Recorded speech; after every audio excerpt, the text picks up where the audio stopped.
નમસ્કાર વિદ્યાર્થી મિત્રો, આપણે પુષ્પના ભાગો પૂરા કર્યા.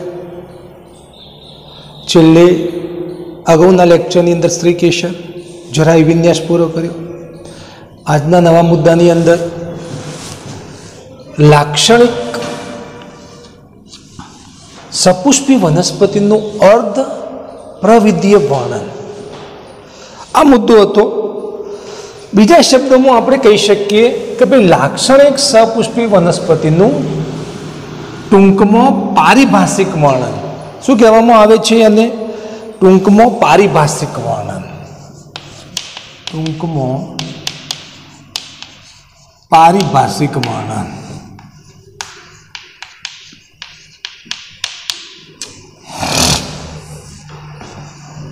કે ભાઈ લાક્ષણિક સપુષ્પી વનસ્પતિનું પારિભાષિક શબ્દો વાપરીને વર્ણન કરવાની એક પદ્ધતિ. તો એને લખેલું છે કે લાક્ષણિક વનસ્પતિ સપુષ્પી વનસ્પતિનું અર્ધ પ્રવિધીય વર્ણન. તો લાક્ષણિક સપુષ્પી વનસ્પતિને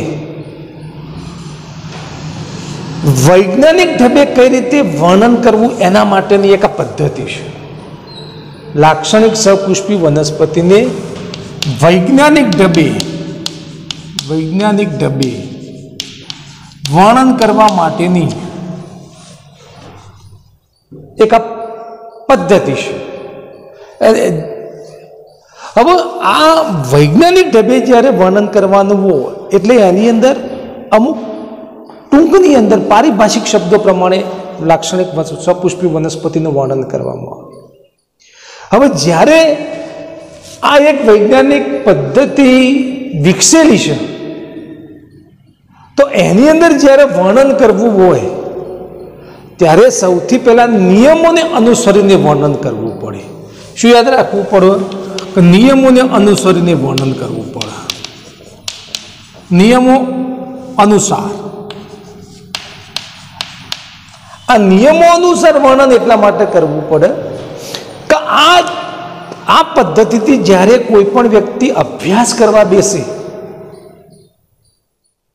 અને એનો સરળતાથી અભ્યાસ કરી શકે એ માટે અમુક પદ્ધતિઓ અપનાવવામાં આવતી હોય છે. કારણ કે પારિભાષિક શબ્દોની અંદર જ્યારે વર્ણન કરવામાં આવે એટલે સૌથી પહેલાં નિયમો પ્રમાણે વર્ણન કરવું પડે.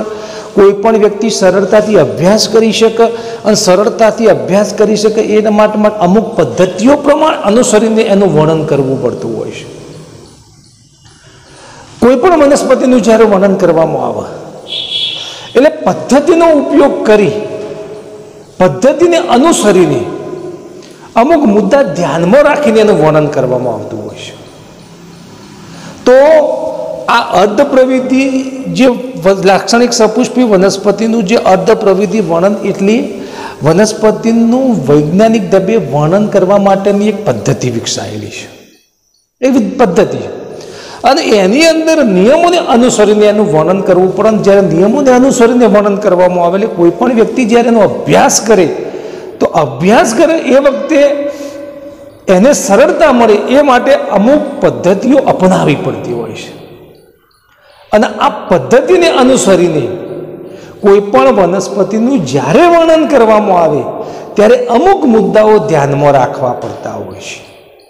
તો કયા કયા મુદ્દા ધ્યાનમાં રાખવા પડતા હોય છે? તો એની અંદર પહેલો મુદ્દો આવતો હતો મુદ્દો 1 કે જ્યારે કોઈ પણ વનસ્પતિનું ટૂંકમાં પારિભાષિક વર્ણન કરવાનું હોય ત્યારે એ વનસ્પતિના સામાન્ય લક્ષણો જણાવવા પડે. સામાન્ય લક્ષણો. હવે આ સામાન્ય લક્ષણોમાં શું આવે કે ભાઈ વનસ્પતિનું નિવાસસ્થાન કયું છે? આપણને ખબર હશે કે વનસ્પતિનો નિવાસસ્થાનો ઘણા હોય છે. કોઈ જલીય વનસ્પતિ હશે, કોઈ સ્થળજ વનસ્પતિ હશે, કોઈ મરુનિવાસી વનસ્પતિ હશે. તો એનું નિવાસસ્થાન પહેલાં ચોક્કસ લખવું પડે. આ સામાન્ય લક્ષણોની અંદર આવતું હતું. પછી બીજા નંબરની અંદર હું તમને વાત કરું કે એનું વનસ્પતિનું સ્વરૂપ. વનસ્પતિનું સ્વરૂપ કેવું છે? ભેલા સ્વરૂપની વનસ્પતિ છે કે છોડ સ્વરૂપની વનસ્પતિ છે કે શુભ સ્વરૂપની વનસ્પતિ છે કે વૃક્ષ સ્વરૂપની વનસ્પતિ છે? આ સામાન્ય લક્ષણો પહેલાં લખવા પડતા હોય છે. આ પહેલો મુદ્દો હતો. પછી બીજો મુદ્દો હતો, જ્યારે કોઈ પણ વનસ્પતિનું પારિભાષિક વર્ણન કરવામાં આવે ત્યારે બીજા નંબરનો મુદ્દો ધ્યાનમાં રાખવો પડે, વનસ્પતિનો વાનસ્પતિક લક્ષણો. વાનસ્પતિક લક્ષણો. પહેલા સામાન્ય લક્ષણો હતો, પછી વાનસ્પતિક લક્ષણો આવ્યા. તો વાનસ્પતિક લક્ષણોની અંદર તમે જુઓ કે ભાઈ એનું મૂળ કેવું છે. તો મૂળની અંદર એકદળી મૂળ છે કે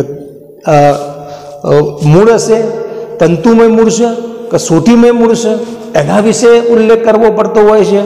બીજા નંબરમાં પ્રકાંડમાં પણ ઉલ્લેખ કરવો પડતો હોય છે. પ્રકાંડની અંદર એનો આરોહી પ્રકાંડ છે કે ભૂમિગત પ્રકાંડ છે કે ટટ્ટાર ઊભું રહી શકે એવું પ્રકાંડ છે, એવો ઉલ્લેખ કરવો પડતો હોય છે.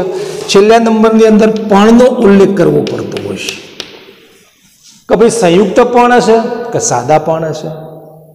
તો આ રીતે વાનસ્પતિક લક્ષણ કહેવું પડતું હોય છે. આ મુદ્દા ધ્યાનમાં રાખવા પડતા. સામાન્ય લક્ષણોની અંદર આ મુદ્દા, વાનસ્પતિક લક્ષણોની અંદર આ મુદ્દા, અને ત્રીજા નંબરની અંદર આવશે પુષ્પીય લક્ષણો.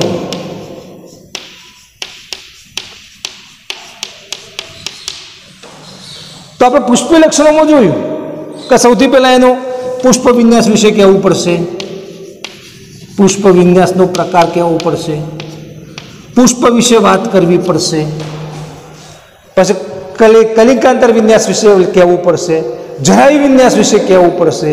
તો આ પુષ્પીય લક્ષણોની પછી આપણે વાત કરવી પડતી હોય છે.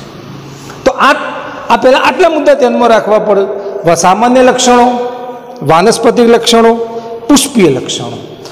આટલું વર્ણન કર્યા પછી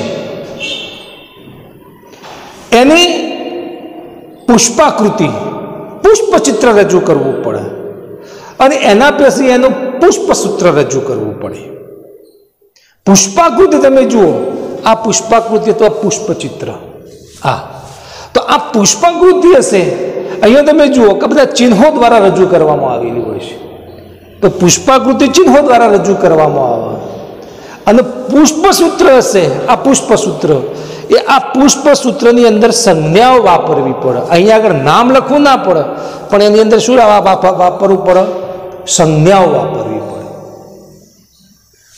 પુષ્પસૂત્રની અંદર સંજ્ઞાઓ વાપરવામાં આવે, પુષ્પાકૃતિની અંદર પુષ્પચિત્ર દ્વારા સમજૂતી આપવામાં આવે. એટલે આ સંજ્ઞાઓ દ્વારા પુષ્પસૂત્ર નીકળે, આકૃતિ દ્વારા પુષ્પાકૃતિ મળે, અને જેને અભ્યાસ કરવાનો હોય એ અભ્યાસકારને બધી માહિતી ટૂંકમાં અમુક સંકેત દ્વારા બધી માહિતી મળી શકતી હોય છે. અને એના માટેની આ પદ્ધતિ. બરાબર. હવે હું તમને પુષ્પાકૃતિ અને પુષ્પસૂત્રે વાત કરું. તો જ્યારે વર્ણન કરવામાં આવે વનસ્પતિનું, એટલે સૌથી પહેલાં સામાન્ય લક્ષણો, પછી વાનસ્પતિક લક્ષણો, પછી પુષ્પીય લક્ષણો, પછી પુષ્પસૂત્ર, અને એના પછી પુષ્પાકૃતિ રજૂ કરવામાં આવે. અને એના ઉપરથી એ વનસ્પતિનું ટૂંકમાં પારિભાષિક વર્ણન થતું હોય છે. હવે આપણે વાત કરીએ, તમે જુઓ કે ભાઈ પુષ્પસૂત્ર. તો પુષ્પસૂત્ર એટલે શું? કે પુષ્પની અંદર જે ભાગો આવેલા હતા એ બધા ભાગોને એક સંજ્ઞા આપવામાં આવે, અને એ બધા ભાગોનું વર્ણન કરવામાં આવે.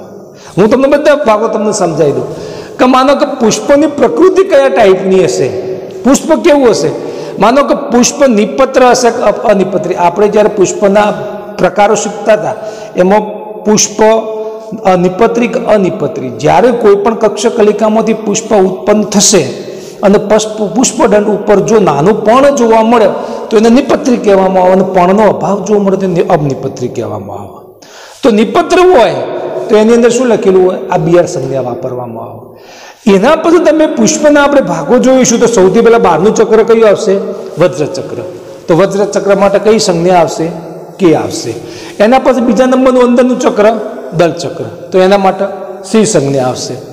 પછી આ વજ્ર, ઘણી પુષ્પની અંદર લીલી નામની વનસ્પતિમાં વજ્ર અને દલપત્રો જોડાઈને એક ચક્રની રચના કરી અને પરિપુષ્પ ચક્ર કહેવામાં આવે. તો પરિપુષ્પ ચક્ર માટે કઈ સંજ્ઞા આવશે? પી. પુષ્પની અંદર જો પુંકેસર હશે, ત્રીજા નંબરનું ચક્ર, तो पुंकेसरो माटे ए संज्ञा वापरवामां आवे, स्त्री केसर माटे जी संज्ञा वापरवामां आवे। हवे ज्यारे स्त्री केसरनी अंदर बीजाक्षरनी स्थानने आधारे आपणे प्रकारो जोया हता, उपरी जाय, अधो जाय ने परु जाय। तो जो बीजा छे उच्चस्थ होय तो आ जी एना नीचे अंडरलाइन करवी पड़ती होय छे। जो अध अधस्थ वच्चे होय बीजाक्षरनी गोठवणी पुष्प जे पुष्पासननी बराबर वच्चे गोठवायेલું होय तो एने अध अधस्थ बीजाक्षर कहेवामां आवे। एनी अंदर जी सामे લીટી કરવામાં આવે, बराबर। जो बीजाक्षर नीचे गोठवायेલું होय तो एने आ रीते जी करीने आ उपर લીટી દોરવામાં આવતી હોય છે, बराबर। પછી नर पुष्प एना माटे आ संज्ञा वापरवामां आवे, मादा पुष्प एना माटे आ संज्ञा वापरवामां आवे। उभयलिंगी पुष्प होय, नर स्त्री केसर अने पुंकेसर एक ज पुष्पनी अंदर हाजर होय, उभयलिंगी होय तो एना माटे आ रीते संज्ञा वापरवामां आवती होय। पछी सममितिने आधारे पुष्पनो प्रकार, तो जो पुष्पनी अंदर कोईपण पुष्पनी अंदर लंब अक्षे पसार थती धरी पुष्पना बे सरखा भाग करी शकती होय तो नियमित पुष्प कहेवामां आवे। तो नियमित पुष्प माटे आ संज्ञा वापरवामां आवती होय छे। अनियमित पुष्प होय तो एना माटे आ संज्ञा वापरवामां आवशे। हवे पुष्पीय चक्रो जोड़ायेला होय, आपणे शीख्या के भाई दलपत्रो होय, दलचक्र होय तो दलचक्रनी अंदर दलपत्रो जोड़ायेला होय तो एने शुं कहेवामां आवे? युक्त कहेवामां आवे। जो छूटा होय तो एने मुक्त कहेवामां आवे। ए रीते वज्रपत्रो जोड़ायेला होय तो युक्त, छूटा होय तो मुक्त। तो जो जोड़ायेला होय तो आ रीते कंस करवामां आवतुं होय छे। मानो के चलो भाई आ दलचक्र दलपत्र जोड़ायेला छे तो दलपत्रनी संज्ञा शुं हती? सी। तो ए आ सी करी अने आम करवामां आवे, बराबर। मानो के पुंकेसरो जोड़ायेला छे तो पुंकेसरनी संज्ञा शुं? ए। तो आ ए करी अने आ रीते करवामां आवे। ए कंस बतावे કે એના જે એકમો એકબીજા સાથે જોડાયેલા છે। પછી પુષ્પીય ચક્ર અન્ય ચક્ર સાથે જોડાયેલું હોય તો માનો કે અહીંયા આગળ આપણે જોઈએ કે આ દલ ચક્ર છે, એ દલ ચક્ર સાથે પુંકેસર જોડાયેલું હોય તો દલ ચક્ર સાથે પુંકેસર જોડાયેલું હોય તો અહીંયા તમે જો દલ ચક્રની સંજ્ઞા સી, પુંકેસરની સંજ્ઞા એ। તો આમાં લખવું કઈ રીતે પડે કે આ સી કરવાનો પછી એ કરવાનું અને એના ઉપર આ રીતે લીટી દોરવામાં આવતી હોય। આ એ બતાવે કે આ દલપત્રો અને આ પુંકેસરો બંને જોડાયેલા છે। આ પુષ્પસૂત્ર વખતે આ બધી સંજ્ઞાઓ આપણે યાદ રાખવી પડતી હોય છે। હું તમને પુષ્પસૂત્ર સમજીને બતાવું, બરાબર। તો આ પુષ્પસૂત્ર પુષ્પની પ્રકૃતિ માટેની સંજ્ઞાઓ થઈ ગઈ। હવે આપણે વાત કરીએ પુષ્પાકૃતિ, જેને આપણે પુષ્પચક્ર તરીકે ઓળખવામાં આવતી હોય છે, પુષ્પાકૃતિ।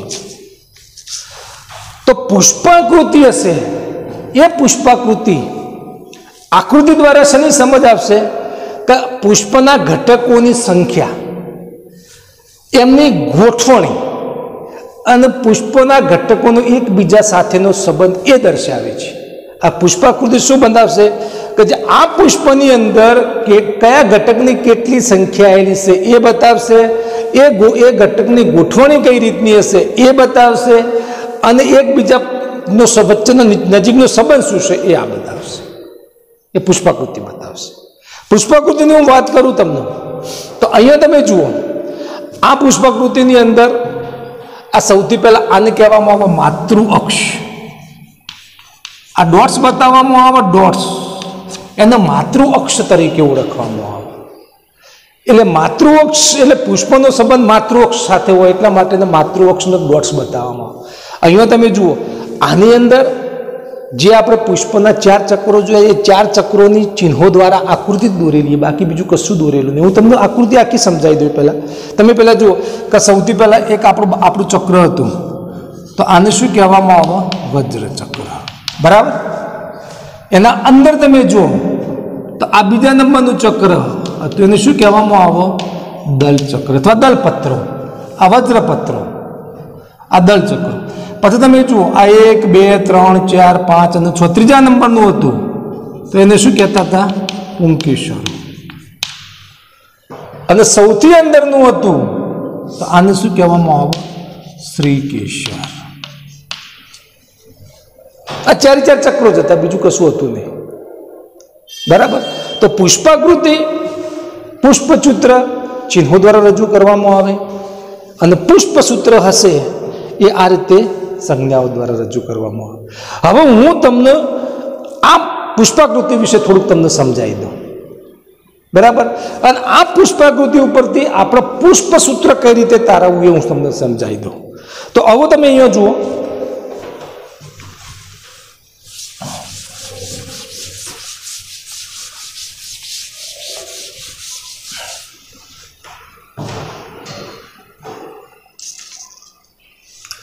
આ જે પુષ્પાકૃતિ હતી એ રાય નામની વનસ્પતિનું હતી. રાય નામની વનસ્પતિ કઈ હતી? રાય હતી. અને એનું કુળ જે હતું એ કુળ હતું બ્રાસિકેસી તરીકે કુળ હતું. બ્રાસિકેસી.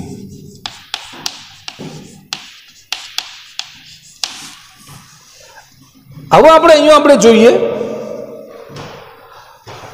તો ભાઈ પુષ્પસૂત્ર આનું તારવવું છે આપણે. અને જ્યારે પુષ્પસૂત્ર તારવતા હોઈએ એટલે આપણે સાંકેતિક ભાષાનો સંજ્ઞાઓનો આપણે અમલ કરવો પડતો હોય છે. સૌથી પહેલાં પુષ્પસૂત્ર તારવે એટલે સૌથી પહેલાં સમમિતિ વિશે લખવું પડે કે ભાઈ પુષ્પની સમમિતિ કઈ છે, કે પુષ્પ નિયમિત છે કે અનિયમિત. તો અહીંયા તમે જુઓ, આ પુષ્પની જે આકૃતિ દોરી, આ પુષ્પને લંબ અક્ષે પસાર થતી ધરી આ બાજુ હું પસાર કરું કે આ બાજુ હું પસાર કરું કે આ બાજુ હું પસાર કરું. લંબ અક્ષે પસાર થતી ધરી પુષ્પને બે સરખામાં ભાગોમાં વિભાજિત કરે છે. તો એના માટે પુષ્પનો પ્રકાર કયો થયો?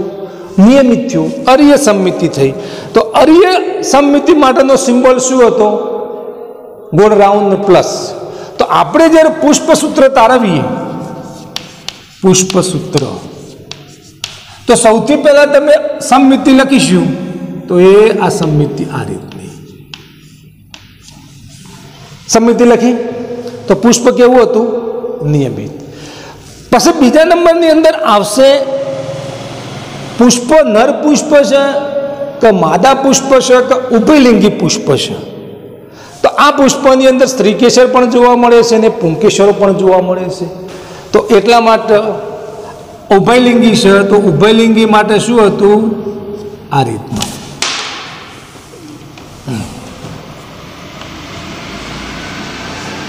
ચાલો, ઉભયલિંગીની તો સમમિતિ પહેલી પૂરી થઈ, પ્રજનન અંગ વિશેની વાત થઈ ગઈ. હવે પછી વાત આવશે પુષ્પીય ચક્રોની. ચલો, આની અંદર સૌથી પહેલા 12નું ચક્ર વજ્ર ચક્ર હતું. આ વજ્ર ચક્ર. ચલો, વજ્ર ચક્રની સંખ્યા કેવી હતી? 4. ચલો, છૂટા હતા કે જોડાયેલા? તો મુક્ત. તો 4 વજ્ર ચક્રો મુક્ત. હવે વજ્ર ચક્રની ગોઠવણી કઈ રીતે થયેલી તમે જુઓ. આ એક વજ્ર ચક્ર, એક વજ્રપત્ર, બીજું વજ્રપત્ર બહાર હશે. આ એક વજ્રપત્ર અને આ બીજું વજ્રપત્ર અંદર હશે. તો વજ્રપત્રો 4, બરાબર, મુક્ત, અને 2 અંદર અને 2 બહાર. તો વજ્રચક્ર માટેનો સિમ્બોલ કયો હતો? સંજ્ઞા કઈ હતી? કે. તો આપણે કે લખ્યું. ચલો, કે. સંખ્યા કેટલી હતી? 4, પરંતુ ગોઠવણી કેવી હતી? 2 અંદર હતો અને 2 બહાર. તો 2 + 2 થઈ ગયો. તો તમે જુઓ, આ 2 બહાર, આ 2 અંદર. ઓકે. પછી બીજા નંબરનું ચક્ર કયું આવશે? દલચક્ર. તો દલચક્ર માટેની સંજ્ઞા કઈ હતી? ચલો, સી. ચલો, દલચક્ર કેવા હતા? મુક્ત હતા, બરાબર. એક સરખી જ ગોઠવણી થયેલી હતી. આ દલચક્ર, આ 1, 2, 3 અને 4 દલપત્રો છૂટા હતા, મુક્ત હતા, એક સરખી ગોઠવણી થયેલી હતી. તો દલચક્રની સંજ્ઞા માટે સંજ્ઞા C4, બરાબર. ચલો, પછી ત્રીજા નંબરનું ચક્ર કયું આવશે? પુંકેસર ચક્ર. તો પુંકેસર ચક્ર માટે શું હતી સંજ્ઞા? આ એ સંજ્ઞા જોઈ. ચલો, પુંકેસરની સંખ્યા કેટલી હતી? 6. હવે 6 ની અંદર તમે જુઓ કે આ 1, 2, 3 અને 4, આ 4 એક લાઈનમાં હશે. અને આ બે બાર હશે તો પુંકેસરની સંખ્યા 6, 2 બહાર અને 2 અંદર, તો પુંકેસરની સંખ્યા 6, 2 વત્તા 4. અને આ પુંકેસર કહેવાય જોડાયેલા નથી, બરાબર. તો પુંકેસરની સંખ્યા એની પુંકેસરની સંજ્ઞા એ 2 બહાર અને 2 4 અંદર, બરાબર. પછી આગળ આવશે સ્ત્રીકેસર. તો સ્ત્રીકેસર માટે સંજ્ઞા કેવી હતી? જી. ચલો, સ્ત્રીકેસર હતો એ આ સ્ત્રીકેસર. સ્ત્રીકેસર બે છે, એક આ સ્ત્રીકેસર અને એક આ સ્ત્રીકેસર. આ બે સ્ત્રીકેસર હતો અને બે સ્ત્રીકેસર જોડાયેલો હશે, યુક્ત છે. તો સ્ત્રીકેસર 2 આ રીતે યુક્ત લખવું પડે, 2. અને બીજાશય હશે તો અહીંયા બીજાશયનું સ્થાન હતું, તો એ બીજાશયનું સ્થાન એ બીજાશય હતું, અધસ્થ બીજાશય હતું. તો બીજાશયની અંદર ઉચ્ચસ્થ બીજાશય હતું અને ઉચ્ચસ્થ બીજાશય માટે આપણે જે સૂત્ર લખતા હતા, અને આ ઉચ્ચસ્થ બીજાશય માટેનું સૂત્ર હતું જી, નીચા લીટી આ રીતે હતી. આ ઉચ્ચસ્થ બીજાશય, બરાબર. તો અહીંયા તમે પુષ્પસૂત્ર હશે, એ પુષ્પસૂત્ર હશે, આ પુષ્પસૂત્ર એ પોતાના ચક્રો અને અન્ય ચક્રો વચ્ચેની, પોતાના ચક્રો અને અન્ય ચક્રો, પોતાના ચક્રો એટલે વજ્રપત્ર, દલપત્ર, પુંકેસર, શ્રીકેસર, એ અન્ય ચક્રો સાથેનું જોડાણ અને અભિલગ્નતા દર્શાવે છે. આ પુષ્પસૂત્ર હશે એ પોતાના ચક્રો અને અન્ય ચક્રો સાથેનું જોડાણ અને અભિલગ્નતા દર્શાવે છે. તો જો આ પુષ્પસૂત્ર ઉપરથી આપણે કોઈ પણ વસ્તુનું પુષ્પીય લક્ષણો તારવવો હોય તો આપણે કઈ રીતે તારવી શકીએ કે ભાઈ ચલો સૌથી પહેલા સમમિતિ, તો આ પુષ્પ નિયમિત છે. પછી ઉભયલિંગી પુષ્પ, નર અને માદા બંને સ્ત્રીકેસર અને પુંકેસર એક જ પુષ્પની અંદર જોવા મળે. ચલો ભાઈ આ કે એટલે વજ્રપત્ર, તો વજ્રપત્રની સંખ્યા 4 છે, 2 બહાર છે, 2 અંદર છે. ચલો ભાઈ એના પછી દલચક્ર, તો દલચક્ર મુક્ત શું સંખ્યા 4 છે.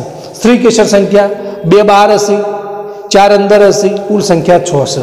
સ્ત્રીકેસરની અંદર જેની નીચે બતાવે છે ઉચ્ચસ્થ બીજાશય જોવા મળે, 2 સ્ત્રીકેસર હશે અને બંને જોડાયેલા હશે. તો આ પુષ્પસૂત્ર ઉપરથી આખે વનસ્પતિનો ખ્યાલ આવી જતો હોય. અને આ પારિભાષિક વર્ણન કર્યું કહેવામાં આવે, એક વૈજ્ઞાનિક પદ્ધતિ પ્રમાણે વર્ણન કરેલું કહેવામાં આવે. તો આ પુષ્પસૂત્ર આ રીતે હોય, તો પુષ્પસૂત્ર ઉપરથી આપણને થોડો ખ્યાલ આવી જાય કે આ પુષ્પસૂત્ર શાનું હશે. આ જે પુષ્પસૂત્ર હશે લાઈવ વનસ્પતિનું હશે અને બ્રાસિકેરી કુળનું હતું. આપણે કુળ તમારે આગળ ભણવાનો આવે જ છે. તો આ રીતે લાક્ષણિક વનસ્પતિનું અર્ધપ્રવિધીય વર્ણન કરવામાં આવે. એના અમુક મુદ્દા આવશે, મુદ્દા પછી પુષ્પસૂત્ર આવશે, પુષ્પાકૃતિ આવશે, પુષ્પસૂત્ર ઉપરથી વનસ્પતિનું કુળ નક્કી કરવામાં આવે. ઓકે.